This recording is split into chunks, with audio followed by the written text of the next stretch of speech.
Hi. So I just wanted to kind of start by talking about my approach to making games, which is a little bit different than most people in that it takes forever and sometimes doesn't work very well. But I like to start with lots of graphics, lots of context, lots of character ideas, and this is kind of the backwards way of making games, because really the most efficient way of making games is to just come up with a really cool gameplay idea, prototype it, if it's not fun, throw it out, and then later figure out if there's a reason to add in story or graphical elements. So kind of like how Devin was talking about how he had all these sort of story ideas and they didn't really add much to the game, and he stripped it down and did sort of the core game. I'm kind of the opposite, where I like having all this weird stuff. So like one of the examples I guess would be Myst, which is a game that has almost no gameplay, and it's almost all context. It's just images, almost like a slideshow, and you're exploring a world that way. And I actually kind of like that game. I also like games that are really, really gameplay heavy. So I tend to try and want to mix both of those things together. So I'm actually working on a new project with a guy, and the funny thing, like, how I find collaborators is usually really random. Like, the guy I made Aquaria with, that game that Kevin was talking about, was just like a random /dot comment thread. And we worked on a game for 2 years and made a bunch of money and all this other stuff. So like, the recent guy I've been collaborating with on a side project is from Brazil, and I met him through Twitter because I just said, hey, does anyone want to help me make a series of Unity tutorials by creating some art? So this is some of his 3D art. And we just started working together, and magically we got on great, and we've been making tons of progress on this project. And hopefully next month we'll release something. We're hoping to Kickstarter it. And I'm not going to talk too much about it yet, but I'm going to use some content from that to basically throw together really quickly a game in Unity to demonstrate to you how quickly you can make stuff and how easily you can make stuff in Unity. So I already have a bunch of stuff in these folders that I'm going to basically put into this project here. And this is all stuff the guy in Brazil made. So to import stuff into a Unity project, like back in the old days, you would have to write your own code. You have to write a bunch of instructions for the computer on how to open images, how to open models, how to actually get stuff on the screen. But all I need to do now to import stuff is drag this. And then wait. Right, so now it's importing all that stuff. There it is. And now, okay, well, how do I see this stuff? Well, here it is. There it is. There's a model, right? So I've already got this model into my project. I can start doing stuff with it. So this is a little beach ball. This is the key, and this is a little punch toy guy. So basically, I'm just going to throw together some of these assets and see what kind of game I can come up with. So I'm going to drop the ball into my scene here. Now we're working with really limited resolution. So this is our 3D scene viewer here, so we can actually just go and pan around and look at things. There's some nice shortcuts where you can hit like F key to just look at different things in your scene, zoom around, stuff like that. So this is one of the first elements I'm going to work with is this ball. And I think the interesting thing to do with the ball is probably throw it. So I'm going to make it a physics object, and I'm basically just going to try and make a little game out of using this physics object and kind of just launching it around the scene and having it hit those little punch toy guys.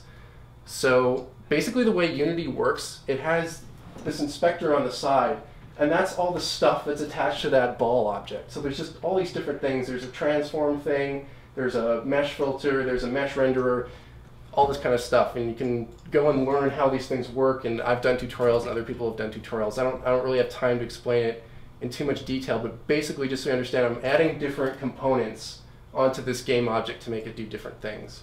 So I'm going to add a Rigidbody, which is something that makes an object become physical, becomes a physics object. I'm going to add a sphere collider. So if I just play the scene right now, I'm going to move my camera around a bit here because it's a bit far away from this thing. And it's really dark in here, so I'm just going to create a point light. And I got to move it. So you can see I'm lighting up this thing here. There we go. Now if I go and play this scene, the ball should just fall down. There, it fell really fast because gravity is turned up really high, because our models are kind of small. So I'm just going to go in here, I'm going to tweak gravity a second, make it smaller. Okay, there it falls a little bit better. So I have a ball now, and it's got a physics object, a physics component attached to it, and it's got a collider, and it just falls. There's nothing for it to land on yet. So I'm just going to make a cube. I'm going to move it to 0, 0, 0. I'm going to scale it. So basically, I'm trying to make a floor here, right? So I've just quickly bashed up this cube floor. And one of the cool things about Unity is just mocking up things with cubes. It's surprisingly versatile way to just prototype things really quickly. Just resize a cube and throw a script on it and try and make it do something, right? And then I want it to look less like just a gray thing, so I'm going to throw this texture on it. I just drag it onto the thing. There, texture, boom, right? So it's kind of like crazy simple. I'm just going to move this light around to try and make this scene a bit brighter because it's kind of dark. And I'm going to change the camera so that it has a black background. Okay, that looks better to me, I think. I don't know about you guys.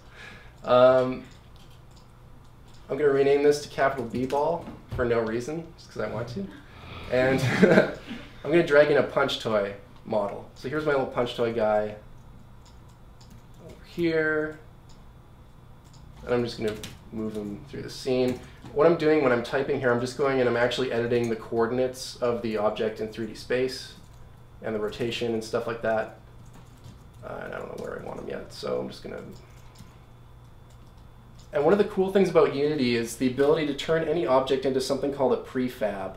And that's almost like a template. And basically what it means is you can create one prefab and then instantiate, which is a big sounding word, but all it means is like create multiple copies that all reference this original template. So if you change the template, it'll change all the copies. So in a game where you have a gun and you're shooting a bunch of bullets, each bullet would just be an instance, an instantiated instance of the prefab that you've created. So I'm going to make a prefab out of this punch toy so that I can create like infinite punch toys that all behave in the same way as this punch toy.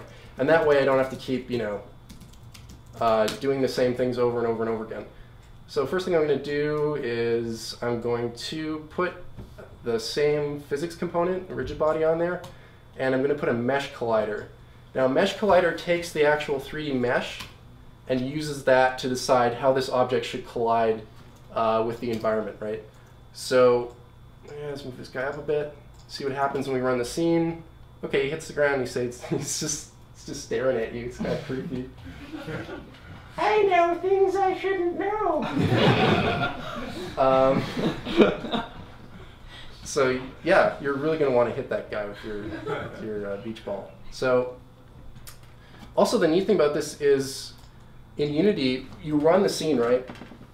We have two different windows where we can see the scene. We have the one down there, that's what the camera is seeing. We have a camera in our scene, and it's looking out there, and that's what it sees.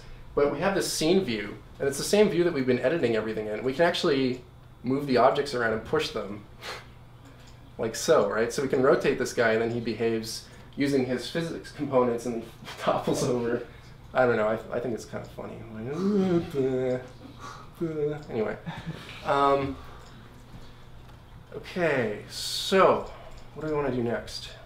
We've got this guy in here, so we want to make him into a prefab. And that process became really easy. This is my project view over here, and the project in Unity is just a folder on your hard drive. There's nothing, it's not like a fancy file or anything, it's just, those are normal folders. So I'm just making a new folder called prefabs, and all I need to do is just drag an object from the hierarchy view, like an object from the scene into the prefabs folder, and that makes him into a prefab. So now I can just do this. I've just created another instance of him over there. And I can also do Command D to duplicate. Okay, so we've got 3, right? So that's really, really easy. And if I change one of these guys, say I scale him up, and over here there's this button next to this thing that says prefab. Just hit apply. Now they're all huge, right? So this is how you can like work really, really quickly to, whoa, why am I doing that? Work really, really quickly to set up like basic gameplay behavior and all this kind of stuff. And notice we haven't touched code at all. We haven't typed anything other than just like, you know, coordinates and stuff like that. And we're going to need to actually write some scripts to make the game do interesting things. But that's the other neat thing about Unity is how it's a visual interface for the most part. And so setting up the scene is really easy. You can just see where everything is. You don't have to just imagine in your head and write coordinates into like into a text document. So to start writing scripts, we need to, I'm just going to make a new folder. You can organize the projects however you want. This is just the way that I happen to do it. I'm going to right click, go create C# script. Now there's a bunch of different programming languages that you can use, but C# is probably the best. And there's a variety of reasons for that I'm not going to get into because it's a huge, stupid debate that I don't really care about. So this is a script, and this is the script editor called MonoDevelop. And I'm just going to make a script that controls the player. And so I think what the player should do in this game, he should be able to look around a bit and aim the ball and hit spacebar to throw the ball out. So I'm going to make an object to hold the player. I'm going to call it player. This object is just empty. You see all it has on it is a transform component. It doesn't have any kind of graphics. It's just that little like point in 3D space. And I can already drag this script onto it that I made. So scripts are also components, and that's the really clever thing is you can make your own components and you can throw them on different objects and stuff like that. And so that's how we're gonna go about building our game. Now the player's position here is on the ground for the most part, and we're gonna want to give him a point higher up, so he has like a head. It's just going to be a point in 3D space. So basically the pivot point where he gets to look around. And I think to do that, I might need something. Let's throw another empty object in there. So we can actually put objects inside other objects. And I realize this might be getting kind of confusing, but that's okay. So this point is relative to this stuff. And now what I'm going to do here, I'm going to create this. I love this name. Anyway, sorry. This is an object that's going to hold the ball, basically, in 3D space, so that we can set the ball back to a point. So basically the way I want the gameplay to work is the guy's not going to be able to walk. He's going to look around, right? And he's going to be holding a ball. You're going to be able to see the ball in front of the camera. And then at any point you can hit spacebar. He'll throw the ball will go do whatever it does. You can hit spacebar again, the ball will warp back to this position. So I could probably call this like hands, but I'm going to call it ball holder, whatever. So he's going to have a head position, and this ball holder position, and the camera is going to be part of the head, and this is also going to rotate with the head. And you'll see what I mean when I start rotating this head object there, the camera is rotating, right? And I'm going to want the ball to go inside this ball holder object, and so I can rotate the head and rotate all this other stuff. And I'm going to move this so that it's in proper place here. I'm going to move this guy over. And all I'm doing here is just moving objects around so that I get them in the right place. It's not very exciting. Okay, so maybe that's where he'll be sort of holding the ball. So you can kind of see I've got this little camera guy. That's like where his head is. This is where his hands are going to be. And it's just first person, so we don't need to actually see the character or anything like that, right? So if I wanted to have him walk around, he would move from this point. It moves everything that's attached to that. I can rotate the head separately. So that's all good. And we've set that up without looking at any code, right? And now we're going to actually want to control the head movement through the player. So this is where it gets to the point where I probably can't explain things very easily without going into too much detail. But basically what I'm going to do is let the script reference the head object and do things with it. So I'm going to want to rotate the head. And all I'm going to do here is I'm just going to be giving it an angle offset. If you look up to the upper right there and look at the y coordinate on the rotation, you see how it's changing when I rotate the head, right? Basically, I just want to write code that does that, but based on input from the keyboard. Okay, so let's see here. We want to get the horizontal axis from the input, and this is going to be confusing, but that's okay. I'm going to call that H. Vertical. Okay, so when I was rotating this way, which is what I want the horizontal keyboard input to do, that was the y-axis. So y is the second one here. And the other one should be that, I think. We're going to multiply this by rotate speed and delta time, and I don't have time to explain what that means. But that's why we're starting a user group that you can come and actually learn how this stuff works in more detail. Oh, that actually compiled. Awesome. Okay. So I've hooked this stuff up, and I don't know if it's going to work, so let's find out. See what it does. Oh, it's very slow. Oh, it's so slow. So the cool thing about Unity is I created this variable, and a variable is a parameter of a script that you can change, basically, called rotate speed. When I wrote this script, it's multiplying the movement from the keyboard. And it shows up here magically in the editor. So this is kind of the cool thing about Unity. It's integrated. So I can just, while I'm playing, slide this value up. I can set it to like 100. Oh, that's way faster. And he looks really drunk for some reason. And I think that's because something is probably offset. Oh, I know what it is. Space.self. No. So basically what I was doing wrong is I was rotating, I think, the entire object instead of, oops. This is the fun part about programming, is that you get everything wrong. And then you have to actually figure out how things are supposed to work. And it's kind of almost like being in a detective movie. But the murderer is you from the past. I don't know if that's working better or not. Also, when you change values while the game is running, you change, like, say if I change rotate speed to like 9,000, which does wah! If I hit play, then it just undoes all my changes. So it goes back to being 100. So you can kind of just play around with stuff in the play view, and oh, yeah. So he's still kind of weird. That's okay. We'll live with it for now. We're going to make this ball kinematic, and all that means is it's going to be frozen in space. So now the ball should actually move with us, hopefully. There we go. Okay, so now I'm going to write some code really quickly so that you can actually shoot the ball out. So transform ball.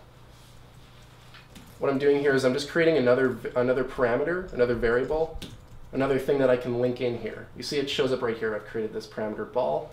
And I can just drag this guy in here. And I'm sure this is confusing, but that's all right.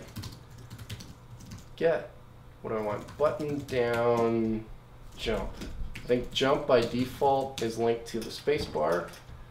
So ball.rigidbody.add, whoop, add force, transform.forward times ball force. Force mode dot acceleration. So basically I'm just telling it to give the rigid body component of the ball.rigidbody, force in a particular direction. The direction happens to be transform.forward, which is the direction that the player is facing. And that's actually incorrect. I want to give it the direction that the head is facing. So I fixed a bug just by thinking about it. And I need a ball force parameter here. A float just means a decimal number. Again, probably really confusing, and the backstory behind that is interesting and would take like half an hour to explain. Okay, so we've got our ball linked in, we've got our input linked up, we've got a force value, and nothing happens. And that's because I haven't told the ball to unfreeze itself. Its kinematic is false. I also want to tell it to detach itself from the player.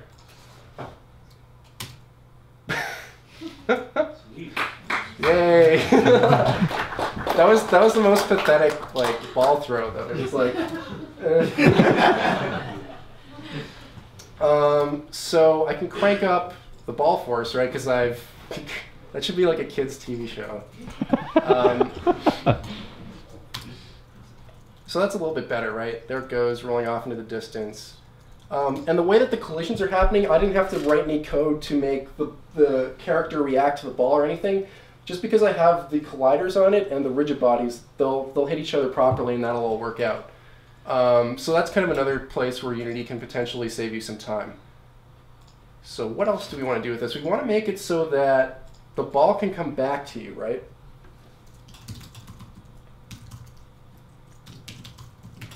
So if the ball is attached to something, then we're going to throw it, right? Because that means that we're holding it. So ball.parent, basically the parent object is the thing that an object is attached to. So in this case, the ball holder, if you will.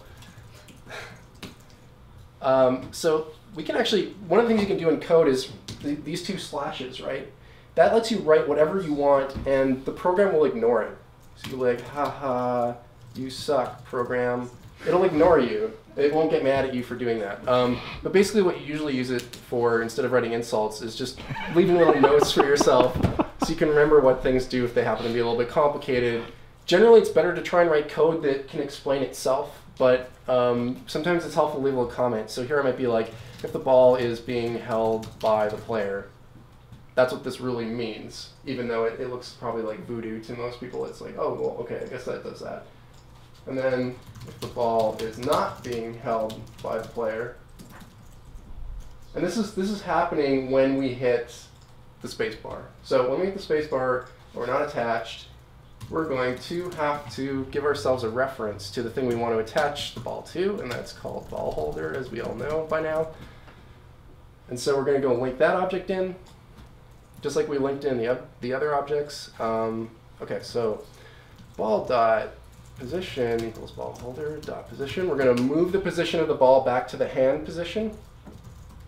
We're going to set the parent object back to the ball holder, and we're going to tell the ball to stop reacting to physics. Let's see if this works. Okay.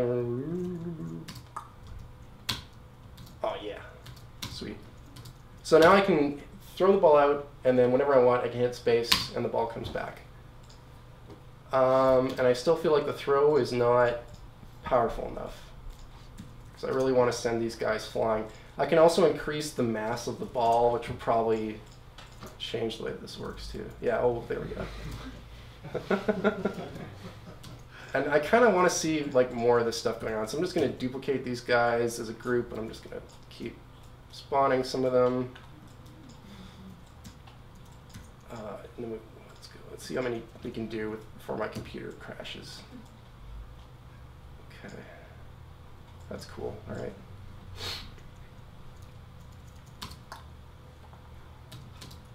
So they bounce off each other, sort of. I've noticed that this model has some weird collision issues, and I think that's probably just part of the model. Maybe some of the data isn't perfect on it or something, but for the most part, it works pretty well, I think. So that's our basic demo, and if anyone has anything that they want me to try, because one of the fun things about making games is, especially indie games or prototypes, you don't necessarily need to go in with a plan. Like you can start with this idea of, oh, okay, I have this ball and I'm going to hit these guys, and then you can just start, you know, messing around and creating maybe like a level or something. Like maybe this has a ceiling or something like that, and you can just kind of like make it up as you go along and see what happens. And the benefit of using Unity is this is super fast, and I can even start, you know, doing weird things like rotating the floor. You know, while the game is playing and stuff like that. So it can actually be incredibly fast to develop stuff because of this method, where you don't have to, typically like the game that Kevin mentioned before, Aquaria, took us, you know, like 2 years to make, but I had been working on a game engine for a long time before that, and that was just, you know, thousands and thousands of lines of code. But the process of building the game, we're using our own tools that we built from scratch, and it would just take ages to go into the code, change something, recompile. It takes, you know, at least like 45 seconds to compile a big project, and then you get to see what your changes did. And then if they're not right, you have to go back, change the stuff, wait another 45 seconds. 45 seconds doesn't sound like a lot, but if you're doing it constantly, it gets really aggravating, and it really slows down your creative vibes. You know, so this is way more really easy to just feel like you're getting your hands on something and molding it and messing around with it, especially with the way that the parameters here are exposed, so I can just keep tweaking. Tweaking is super important to game development. It's not just about getting all the assets in place and all the code in place. It's about being able to really quickly fine-tune different knobs, and that can totally make or break a game. And when you go through play testing and stuff and you see different players react totally differently if you tweak this jump parameter slightly this way versus slightly that way. A game like Super Mario Brothers 1 is a super finely tuned game where the characters jump, the kind of jumps that Mario can do. It's not just like most platformers at that time, the character would run like this, right? And just do like little triangle hops. But Mario can jump up and almost do loop-de-loops with how flexible his controls are.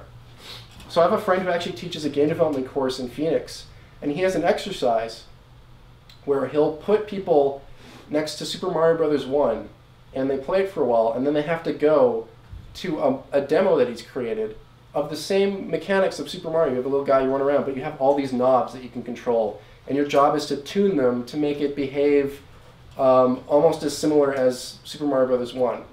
And it's really interesting because the values are not like real values at all from real life. Like you'll be tweaking gravity, and you'll turn gravity way, way, way, way, way down, and you'll turn the jump power up, and you'll turn the air friction, and there's all these different values. And so that's sort of what Unity facilitates, is this ability. I can just go in here and decide, okay, the aiming is way too slow, I'm going to tweak it up slightly.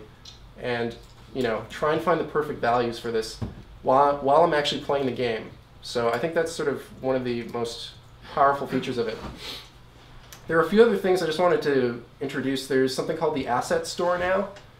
And that's basically a store that's integrated into Unity where you can go buy scripts and components that other people have made and just stick them in your game and start running with them and start using them. And I was really, really cynical and skeptical about this idea because I thought it was probably going to be used for just like ugly 3D models, and everyone would throw these ugly 3D models in their game and all the games would start looking the same. But there's some really, really cool scripts that I've been using lately. One is called Rage Spline, which basically lets you create 2D graphics in the same style as Flash, and also turn them into solid objects. So basically you're creating these curves, and you can build entire levels out of these curve shapes, and it's super fast, and then turn physics on, and then automatically it's a level. And then the other script is called 2D Toolkit. It handles rendering sprites and combining sprites into textures and all this stuff, and it makes 2D really wonderful. So I know Devin before was saying he wouldn't recommend Unity for 2D on iOS, but I think with those tools it might be getting to the point where it's almost as easy as Flash, or potentially easier. I don't know, but that stuff is actually really cool now. It's kind of like the App Store, but for Unity code and assets. So when Devin mentioned earlier in his first talk, he was talking about how Unity can export to Flash. This is going to come out soon. Unity can target almost any platform except Linux and a couple others, but they can export to Windows, Mac, Android, iOS, and the web. It has its own web plugin, but this is where it can export to Flash. So anyone who has the Flash plugin, which is everyone, can play Unity content on the web. So this is a major thing. This is going to be like the turning of the tide or something. So we were kind of thinking that this would be a really good time to start a user group. And basically, my vision of the user group, which might be kind of different, I'm not sure if it is or not, but anybody can make games. That's what I kind of want it to be about, because I think we're at the point where the technology is just about easy enough to use that pretty much anyone can start playing around with different physics objects, combining different things, working with artists that may not have to know coding. All they have to do is throw their model into the project, right? And so that's really what I want to encourage. Any age group. I love projects that kids can work on and senior citizens can work on and stuff. I think that's awesome, and I think we're getting to the point where this is going to be possible. So that's sort of what our group is about. It's called the Winnipeg Unity User Group. This is the URL. WUG. We're developing a cute mascot called WUG, just because we can. No real reason. But if you head to that site, you can sign up to our mailing list, and we'll be posting more updates and stuff. We'll probably have meetings at Red River, and we might go hang out at the King's Head after or something like that. and we're going to be flying in people as guests, hopefully. We're going to be doing a lot more on-hands things eventually. First, we'll probably just be demoing stuff and talking about projects that use it, but it'd be really cool to get to the point where we actually, you know, are all working on different games, sharing ideas, or even something where, you know, maybe each month we vote on a game concept, and then Devin and I can work on a little prototype to demonstrate like how that game might actually work in practice or something. There's tons of really cool stuff we could do. So if you're interested at all in making games, I think this would be a really cool thing to come out to. It's going to be free. It's just really to try and boost the Winnipeg game development community. So I don't know if you guys have anything that you want me to try out in this game prototype, or if you have any questions about Unity at all. You can also go to my site if you want to ask me questions. It's actually Infinite Ammo, not Infinitimo, which somebody actually thought it was once. So Twitter, Infinite Ammo with an underscore so you don't get confused. But I get because I have Unity tutorials on YouTube, I get tons of questions from like 12-year-old kids from foreign countries that are just like, you know, like one-line things like, how you make game? And I'm like, well, first step, create a cube, I guess, I don't know. So, but you know, no question is too stupid if you're interested in this. I'd be into helping you figure it out. And I'm sure Devin is too, and a bunch of other people. Question? For people here who don't necessarily make games, maybe make apps or something else, is this a useful tool for them? It's kind of a useful tool for things that are non-games. There have been some cool like interactive weather apps. Like I think news companies have used stuff back when the BP oil spill was going on. They built an interactive BP oil spill Unity web app thing to sort of explain what was going on. And we've used it to create the launcher for the Winnitron 1000, the arcade machine in the low pub. And that's not really necessarily a game, it's more like a UI. So it can do a bunch of other stuff too. It's not just games, but it was definitely built to create games, and that's why it's one of the best tools, because there's just no weird BS stuff. You start with a completely empty scene, and you can create whatever you want. It's not like something like Unreal Game Engine that was built only to make first-person shooters, and you have to kind of change it around to make it do other types of games. You can just start with a blank slate and go nuts. Any other questions from anyone? Yes? Have you found using one of those keypads with numbers helping in the process? Like a number pad? Yeah, number pad. So I have this keyboard. It does not have a number pad, and I don't really miss it too much. You don't really use a number pad much in Unity for any shortcuts. But if you're using Blender, which is a 3D program, you definitely want a number pad. But I don't know if you're using that. Okay. Yeah. Well, the other question I had was there was something from your tutorial page there about Monocle, 2D game engine or something? Yeah, so it's kind of interesting because I have kind of a love-hate relationship with Unity, which has turned more into love as time goes on, as most relationships do. But also we have kids, so I can't really just run out on Unity. But for a while I got really frustrated because version 3 point whatever, blah, blah, blah, had a lot of issues on Windows, and I was using Windows at the time. It was crashing a lot, and it was doing a bunch of stupid things. So I started writing my own game engine. I started having an affair with the Monocle engine. And we started writing our own game engine with a bunch of friends all over the world, and we created this little bunch of prototypes. I ported my game over to it, and it was pretty cool. But when I went back and looked at Unity again, I noticed that's when I stumbled across the Rage Spline and the 2D Toolkit tools. And those are pretty much doing exactly what I wanted to do in my engine, except they were doing it in Unity, and it was easier and faster and all this stuff. So it's kind of like, yeah. Because I was writing this whole like path editor thing to create levels, and that's basically what Rage Spline does. And you can buy that for I think like $50 or something, throw it into your Unity project, and you get that. So Unity was going to the gym. She was looking good. Yeah, Unity had been working out. She had solved some of her emotional issues, and I was like, I love you, Unity. I'll never leave you again. But I don't know. So yeah, I've been working on that for a while, and I'm not sure what will happen to it. This is an open source game engine, and I was really hoping that we could build something that, you know, younger people could use to get into game development. And that was kind of the passion behind that, was like, let's build it and make it open source so anyone can edit it and all that stuff. And I think it was a really cool idea, and I hope somebody either picks up that project or creates their own offshoot of it or does something different but similar. But, you know, just based on the amount of time it takes to write an engine, I'm not sure if it's worth it. There's just so much effort that goes into it. And it's still not as fast as using Unity to prototype because, again, all the things I was showing you where I can just jump back and forth in between these really, really fast. You almost don't notice. The Unity is actually in the background taking my code and compiling it into bytecode. It's turning it into things the machine can understand. And on most projects, you don't even notice that that's happening. It happens like in the corner. What triggers the compilation? If I change a file, so like I'll go in here and I'll make an error. So there's an error that will not compile.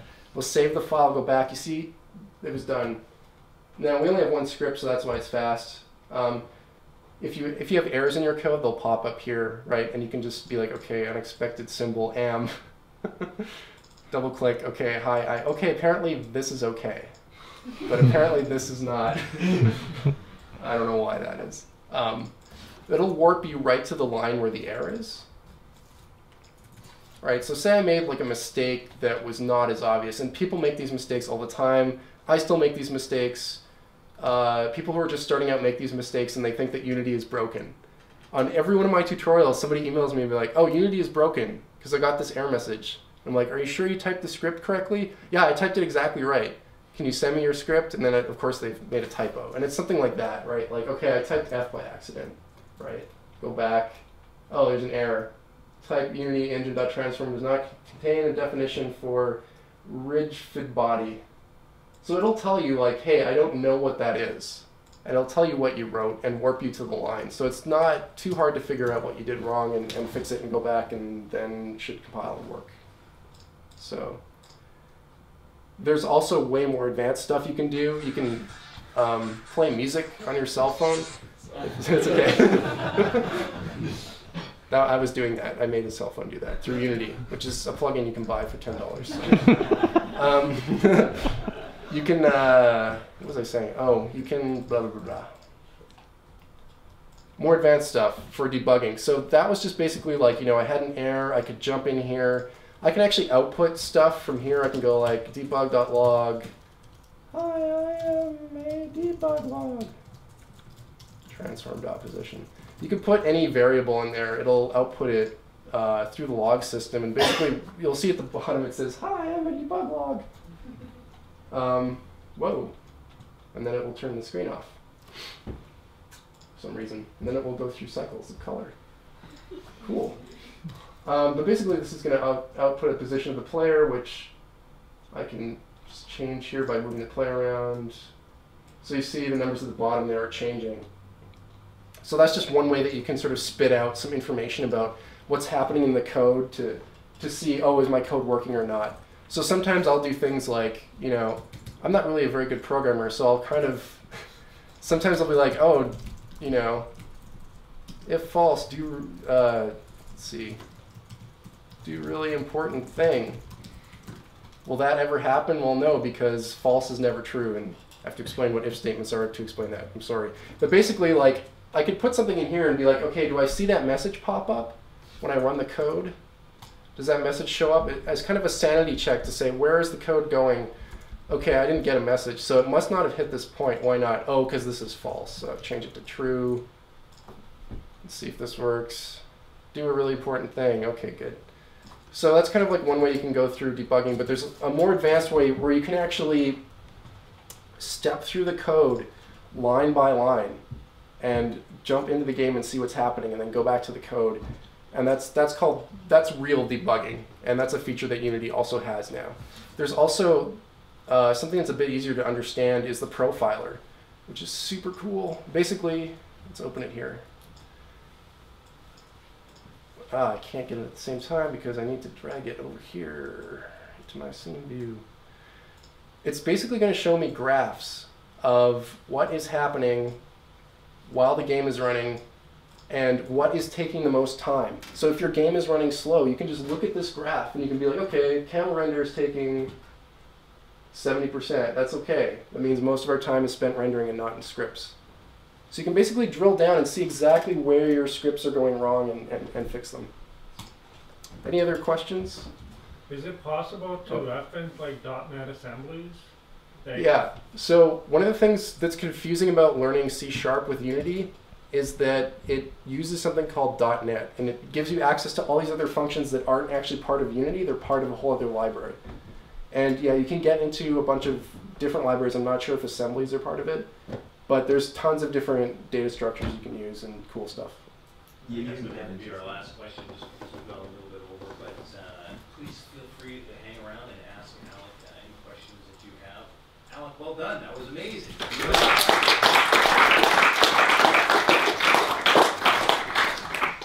Again, you don't have to go anywhere, or if you want to go somewhere, maybe ply in with some nice tasty beverage down the street or something like that. That works too. Thank you all for coming out tonight. I hope you had a good time. And if you too would like to become a future demoer, please let Kathy know. She's the one that has coordinated, that coordinates all these types of events. So thank you for coming out and have a good night, guys. Thanks.